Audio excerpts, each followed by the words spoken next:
Hi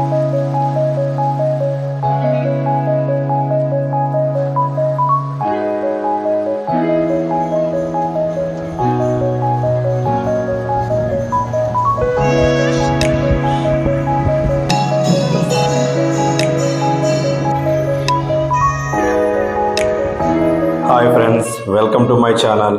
అందరికీ నమస్కారం. నేను నరసరావుపేట దగ్గరలో ఉన్న కోటప్పకొండ, గుంటూరు దగ్గరలో ఉన్న అమరావతి క్షేత్రానికి ఏ విధంగా చేరుకున్నానో ఈ వీడియోలో మనం చూద్దాం. నేనైతే ముందు రోజు రాత్రి 11 గంటలకి రాజమండ్రి నుంచి రాయగడ ఎక్స్ప్రెస్లో బయలుదేరి మార్నింగ్ ఉదయాన్నే 5:30 కల్లా గుంటూరు చేరుకున్నాను. దీని తర్వాత 6 గంటలకి రేపల్లె మెమూ ఎక్స్ప్రెస్ ఎక్కి నరసరావుపేట చేరుకున్నాను. నరసరావుపేట నుంచి రైల్వే స్టేషన్ నుంచి బయటకు వచ్చిన తర్వాత ఆటో తీసుకుని నేను కోటప్పకొండకి అయితే వచ్చానండి. ఆటోకి ఛార్జ్ 600 తీసుకున్నాడు. కొండపైకి తీసుకెళ్లి దర్శనం అనంతరం మళ్ళీ మనల్ని రైల్వే స్టేషన్లో డ్రాప్ చేసేలాగా. కాకపోతే నేనైతే ఒక 100 ఎక్స్ట్రా ఇవ్వాల్సి వచ్చింది. కారణం ఏంటంటే నేను వచ్చిన తర్వాత ఇక్కడ కొండ కింద ఫ్రెష్ అప్ అవడం వల్ల వెయిటింగ్ కోసం 100 ఎక్స్ట్రా ఇవ్వాల్సి వచ్చిందండి. కోటప్పకొండకి దగ్గరికి వచ్చిన తర్వాత చుట్టుపక్కల అన్ని రకాల కులాల సత్రాలు కూడా కనబడుతుంటాయండి. ఇక్కడ శివరాత్రి మహోత్సవం చాలా గొప్పగా చేస్తారండి. చుట్టుపక్కల నుంచి అన్ని గ్రామాల నుంచి కూడా ప్రభలు వస్తూ ఉంటాయి. ఆ టయాన్ని ఇక్కడ సత్రాలన్నింటిలో కూడా ఇక్కడ చుట్టుపక్కల అందరికీ కూడా భోజనాలు ఘనంగా నిర్వహిస్తారండి. చాలా బాగుంటుంది. శివరాత్రి రోజు అయితే ఎక్సలెంట్ అన్నమాట. ఇక్కడ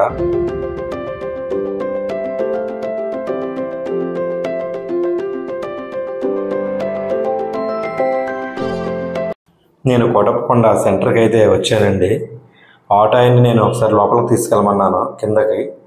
ఇక్కడే నేను ఫ్రెషప్ అవుదామని చెప్పేసి చాలామంది జనం తలనీలాలు అర్పించే వాళ్ళందరూ ఇక్కడే అర్పించి వినాయక స్వామిని దర్శనం చేసుకుని కింద బొచ్చుకోటే గుడి ఉందండి, అది కూడా దర్శనం చేసుకుని కింద నుంచి పైకి మెట్ల మార్గం నుంచి చాలామంది నడిచి వెళ్ళగలిగిన వాళ్ళందరూ ఈ మెట్ల మార్గం నుంచే వెళ్తారు.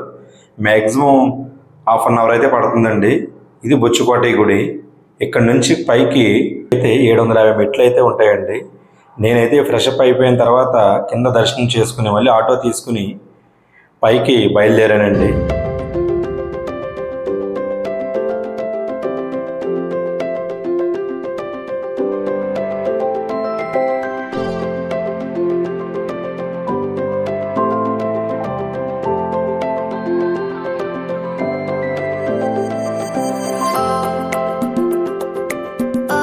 కింద నుంచి పైకి అయితే 4-5 కిలోమీటర్స్ అయితే ఉంటుందండి. పైకి వెళ్తుంటే చుట్టూ కూడా చాలా ఎక్సలెంట్గా ఉంటుంది. పెద్ద పెద్ద దేవుడి విగ్రహాలతో చాలా బాగుంటుంది. దర్శనం తర్వాత తిరిగి వచ్చేటప్పుడు పిల్లలు ఆడుకోవడానికి ఇక్కడ పార్కు, వాటర్లో ఆడుకోవడానికి బోటింగు, టాయ్ ట్రైను, అన్ని రకాలుగా ఇక్కడ పిల్లలకి ఎంజాయ్మెంట్ అయితే బాగుంటుందండి.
ఇక్కడ కోటప్పకొండనే త్రికూటాద్రి పర్వతం అని కూడా అంటారండి. దానికి ఆ పేరు ఎందుకు వచ్చిందంటే కోటప్పకొండకి 3 శిఖరాలు అయితే ఉంటాయండి. 1 బ్రహ్మ శిఖరం, 2 రుద్ర శిఖరం, 3 విష్ణు శిఖరం అని 3 పర్వతాలు ఉంటాయండి. దానికే దీన్ని త్రికూటాద్రి అని కూడా అంటారు. ఇక్కడ ఎవరికైనా రూమ్స్ కావాలంటే కూడా దేవస్థానం రూమ్స్ అయితే ఉంటాయండి. వాళ్ళ నెంబర్ నేను డిస్క్రిప్షన్లో ఇస్తాను. ఉచిత వసతి కూడా ఇక్కడ అవైలబుల్గా ఉంటుంది. సర్వాంతర్యామి దక్షిణామూర్తి గుడి ఇదేనండి. తప్పక దర్శించవలసిన క్షేత్రం. మనల్ని అన్ని బాధ నుంచి విముక్తి చేసేది మాత్రం ఈయనేనండి. కింద నుంచి మెట్ల మార్గం ద్వారా వచ్చే భక్తులు చేరుకునేదైతే ఇక్కడికేనండి. మన కింద నుంచి వచ్చే భక్తులు ఫస్ట్ కొంటే ఈ ఆనందమ్మవారిని దర్శించుకున్న తర్వాతే ఇక్కడ ఈశ్వరుని దర్శించుకుంటారు. దీని గురించి అనేది ఇప్పుడు మనం చూద్దాం. ద్రాక్షారామంలో జరిగిన దక్షయజ్ఞం తర్వాత కొంతకాలానికి ఈయన శాంతి స్వరూపుడై బ్రహ్మచర్యం తీసుకుని దక్షిణామూర్తి అవతారంలో యోగ నిష్ఠతో రుద్రశిఖరం మీద బ్రహ్మ మహర్షులకు ఇక్కడ ఉపదేశం చేసేవారు. అందుచేతనే ఇక్కడ స్వామివారి దర్శనం తెప్పించి అమ్మవారి దర్శనం అయితే ఉండదండి. ఒకరోజు సారంగయ్య అనే పశువుల కాపరి గోవుని తోలుకుంటా కొండపైకి వస్తాడండి. వచ్చినప్పుడు ఇక్కడ యోగి రూపంలో శివుడు దర్శనం ఇస్తాడు. అవి చూడగానే ఆయన దగ్గర ఉన్న ఆయన్ని ఈశ్వరుడికి సమర్పించి, స్వామి మా ఇంటికి ఆతిథ్యంకి రండి అని చెప్పేసి చెప్తాడు. సరే వస్తానని చెప్పేసి అంటాడు. తర్వాత ఇక్కడ అమ్మవారికి ఆనందవల్లి అనే పరమభక్తురాలు ఒక ఆవిడ ఉండేదండి. ఆవిడ కింద నుంచి పైకి తీసుకెళ్ళి రోజు స్వామివారికి పాలను సమర్పించుకునేది. ఒకరోజు పాలను తీసుకెళ్ళి పాలను పక్కన పెట్టి స్వామివారికి మారేడు దళాలతో పూజ చేస్తుంది.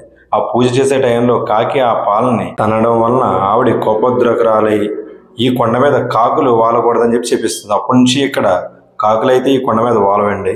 ఒకరోజు ఈశ్వరుడు ఈ భక్తిని ఒకసారి పరీక్షిందామని చెప్పేసి ఆవిడ గర్భంలో పిండాన్ని అయితే ప్రవేశపెడతాడండి. దాంతో కడుపు నొప్పి ఎక్కువయ్యి, స్వామి నేనైతే పైకి రాలేను, నువ్వే కిందకి రావాలని చెప్పేసి కోరగా, సరే నువ్వైతే వెనక్కి తిరిగి చూడకుండా వెళ్ళు, నేను వెనకాల వస్తానంటాడు. ఆయన రుద్రగిరి నుంచి బ్రహ్మగిరికి వచ్చేటప్పుడు పెద్ద పెద్ద శబ్దాలతో ఉండగా ఆవిడ వస్తున్నాడా లేదా అని చెప్పి తిరిగి చూస్తే శిల కింద మారిపోతుంది. అప్పుడు స్వామివారు ఈ కొండకు వచ్చిన భక్తులు మొదట నీ దర్శనం తర్వాతనే నా దర్శనం చేసుకుంటారని ఆవిడకి వరమిస్తాడు. అప్పుడే సారంగయ్య ఈ యోగిని తన ఇంటికి తీసుకెళ్దామని చెప్పి వచ్చి చూస్తే కొండల్లోంచి పెద్ద పెద్ద ధ్వనులతోటి ఈ కొండకి 101 ప్రభలు ఎప్పుడైతే వస్తాయో అప్పుడే నేను కిందకు వస్తానని చెప్పేసి స్వామివారు చెబుతారు. అప్పుడు సారంగయ్య తన గ్రామమైన యలమందకు వెళ్ళి ఈ విషయం చెప్పి శివరాత్రికి ప్రభలు పెట్టడం మొదలయ్యింది. ఇక్కడ స్వామివారికి లోపల ఫోటో తీయడానికి అయితే లేదండి. లోపల ఈ విధంగా ఉంటుంది. ఫోటోస్ చూసి దర్శించండి. ఇక్కడ ఫ్రీ దర్శనము, 100 రూపీస్ దర్శనం కూడా ఉంటుంది. ఫ్రీగానే దర్శనం అయిపోతుంది. ఎవరైనా అభిషేకం గోత్రనామాలు చదివించుకోవాలనుకున్న వాళ్ళు ఏమైనా 100 రూపీస్ తీసుకోవచ్చు, లేకపోతే అవసరం ఉండదు.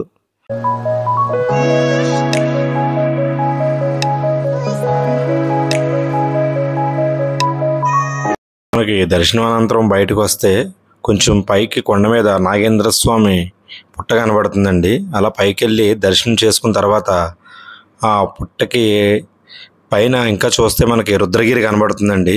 పుట్ట దగ్గర నుంచి రుద్రగిరి కొండ ఎక్కి తిరిగి రావడానికి మ్యాక్సిమం 1 అవర్ పైన పడుతుందండి. అప్పటికే నేను చేరుకుంటే మధ్యాహ్నం అయిపోయింది. నాకు ఆటో గురించి కూడా టైం లేక నేను ఎక్కలేదు. ఎవరన్నా ఎక్కదలుచుకున్న వాళ్ళు అయితే తప్పకుండా ఎక్కవచ్చండి. పాత కోటేశ్వర స్వామి దక్షిణామూర్తి అవతారం ఫస్ట్ గుంట వెలిసిన గుడి కూడా అక్కడే ఉన్నాయండి.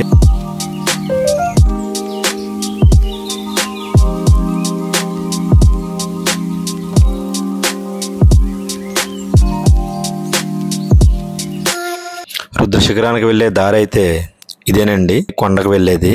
కొండ దూరం నుంచి కనబడుతుంది చూసారా, అదే రుద్రశిఖరం అండి. క్లారిటీగా అయితే కనబడట్లేదు పైన గుడి. మీకు మొదట 3 శిఖరాల గురించి చెప్పాను కదండి, అవి 3 ఏంటో ఇప్పుడు వరుసలో చూద్దాం. ఇప్పుడు మనకి శ్రీ కోటేశ్వర స్వామి గుడి కనబడే శిఖరమే బ్రహ్మశిఖరం అండి. ఇది ఇప్పుడు రెండో కనిపించేది రుద్రశిఖరం. నెక్స్ట్ మూడోది కనిపించేది విష్ణు శిఖరం. ఈ 3 కలిపి మనకి త్రికోటేశ్వర ఆలయం అంటారండి. మనకి పైనుండి వ్యూ అయితే చాలా బాగుంటుందండి. ఒకసారి చూద్దాం రండి.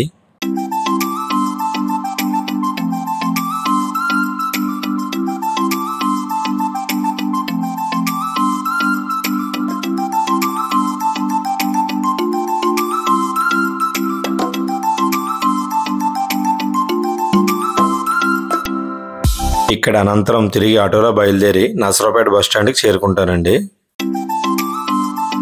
నేను ఇప్పుడు నసరావుపేట నుంచి గుంటూరు వెళ్ళే బస్సు అయితే ఎక్కానండి. దిగిన తర్వాత భోజనం చేసి మళ్ళీ అమరావతి బస్సు ఎక్కుతానండి. ఇక్కడ ప్రతి అరగంటకి ఒక బస్సు ఉంటుందండి అమరావతి వెళ్ళడానికి. నేను బస్సు బయటే దిగి బయట ఉన్న కార్తికేయ భోజన హోటల్లో అయితే భోజనం చేశానండి. ఇక్కడైతే చాలా బాగుంటుంది ఫుడ్ అయితే. భోజనం అనంతరం బస్ స్టాండ్కి వచ్చి అమరావతి బస్సు అయితే ఎక్కుతున్నానండి.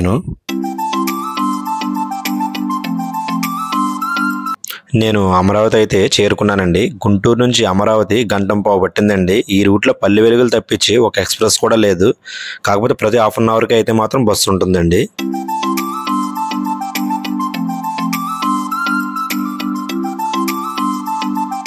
ఈ దేవాలయం మనకి కృష్ణానది ఆనుకుని ఉంటుందండి. పంచారామ క్షేత్రంలో ఒకటైంది ఈ అమరలింగేశ్వర క్షేత్రం అండి.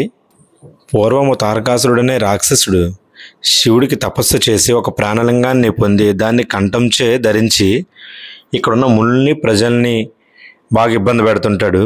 అది చూడలేని శివుడు కుమారస్వామి చేత యుద్ధం చేయించి కంఠంలో ఉన్న ప్రాణలింగాన్ని ఛేదించగా అది బాణం దెబ్బకి 5 ముక్కలై 5 చోట్ల పడుతుందండి. ఈ పడిన 5 చోట్లనే మనకి పంచారామ క్షేత్రాలు అంటారు. ఈ పంచారామ క్షేత్రాలు అన్నీ కూడా మన ఆంధ్రప్రదేశ్లోనే ఉన్నాయండి. అందులో ఇది ఒకటి అమరేశ్వర క్షేత్రం. ఇక్కడ దర్శనం అయితే ఫ్రీగానే అవుతుందండి. టికెట్ అయితే అవసరం ఏమీ లేదు.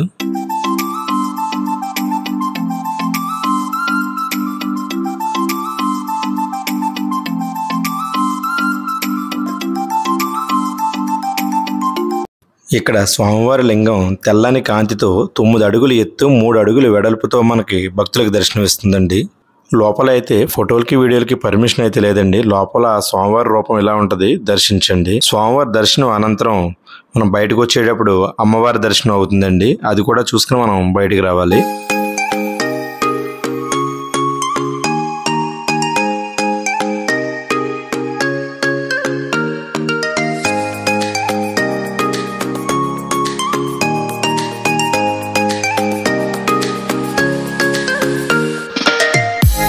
ఇక్కడ అనంతరం నేను దగ్గరలో ఉన్న గౌతమ్ బుద్ధ స్టాచ్యూకి అయితే వెళ్తున్నానండి. గుడి దగ్గర నుంచి దక్షిణ ద్వారం అంటే బయటకు వచ్చి మెయిన్ రోడ్ వైపు కాకుండా రైట్ సైడ్కి వెళ్ళాలండి. ఇదైతే షార్ట్ కట్.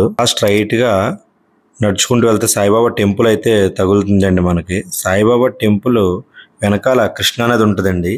ఆ కృష్ణానది వారి నుంచి మనకి నడుచుకుంటూ వెళ్ళడం వల్ల ఇలాగైతే 1 కిలోమీటర్ అయితే వస్తుందండి మనకి. అదే మెయిన్ రోడ్ నుంచి వెళ్తే మ్యాక్సిమం 3 కిలోమీటర్లు వస్తుందండి. ఇలా నడిచి వెళ్ళడానికి మనకి ఒక 10 మినిట్స్ అయితే పట్టింది. అయితే నాకు ఈ స్టాచ్యూ పక్కనే హరిత రిసార్ట్స్ కూడా ఉన్నాయండి. కాకపోతే ఇక్కడ స్టే చేసి అంత నాకు ఏమీ అనిపించలేదు.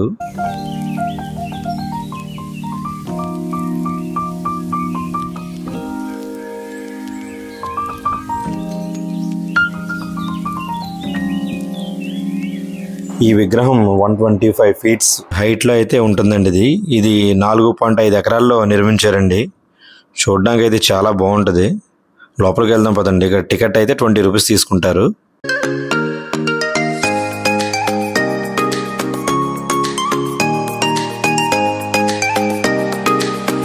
బయట చూసిన తర్వాత మనకి కింద నుండి లోపలికి వెళ్ళే మెట్ల మార్గం ఉంటుందండి. లోపల అయితే చుట్టూ గోడల మీద డిజైన్స్తో చాలా బాగుంటుంది. అలా చూస్తుంటే ఒక రకమైన ఫీలింగ్ చాలా బాగుంటుంది. దీని తర్వాత మనం ఇంకొంచెం లోపలికి వెళ్తే మనకి మెడిటేషన్ హాలు ఉంటుందండి. లోపల ఎవరైనా మెడిటేషన్ చేసుకోవాలనుకునే వాళ్ళు ఈ లోపల కాసేపు కూర్చుని మెడిటేషన్ చేసుకోవచ్చు. ఇదే మెడిటేషన్ హాలు. ఇది చూసుకుని మనం బయటికి రావాలి.